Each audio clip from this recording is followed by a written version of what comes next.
আসসালামু আলাইকুম, সবাই কেমন আছেন? তো আজকে আমি কাঁচামরিচ কিভাবে ফ্রোজেন করে বছর ধরে খেতে পারেন দেখাবো।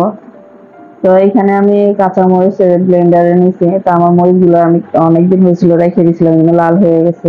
তো এখানে আইস জমানোর যে বক্স আছে এই বক্সের ভিতরে আমি মরিচটা জমাবো। তো যে কোনো বক্সে আপনি জমাতে পারেন।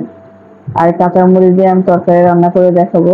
যাদের ব্লেন্ডার নাই তারা কিন্তু পাটায় বেটে তারপরে এগুলো ফ্রোজেন করে রাখতে পারেন। তো এখানে আমি একটা কড়াই বসে দিয়েছি, কড়াইতে পরিমাণ মতো তেল দিয়ে দিব আর পেঁয়াজ কুচি দিব। তো পেঁয়াজটা আমি ভেজে নিব, হালকা ভাজা হলে আমি কাতলা মাছের মাথা দিয়ে রান্না করব।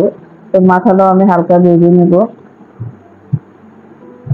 তো মাথাটা ভাজা হয়ে আসলে আমি এখানে আদা রসুন বাটা দিব, স্বাদ মতো লবণ আর হলুদের গুঁড়া দিব, ধনিয়ার গুঁড়া জিরার গুঁড়া দিয়ে দিব। তো দিয়ে আমি ভালো করে মশলাটা কষাই নিব। আর এখানে যে ফ্রোজেন করে রাখছিলাম কাঁচা মরিচ, ওই মরিচ দিয়ে দিব এখন। তো এইভাবে কিন্তু বছর জুড়ে আপনি কাঁচামরিচ ফ্রোজেন করে রাখতে পারেন।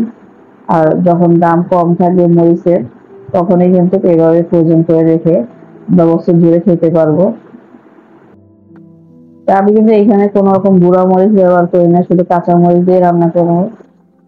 তো আমি ঢাকনাতে দেখে মশলাটা ভালো করে কষাই নিলাম মাথার সাথে।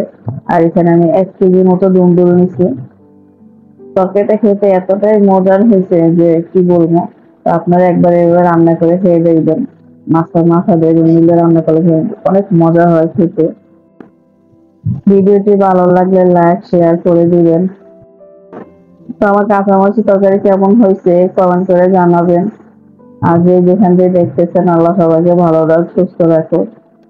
তো হয়ে গেল আমার কাঁচামরিচের তরকারি। তো সবাই ভালো থাকেন, আল্লাহ হাফেজ।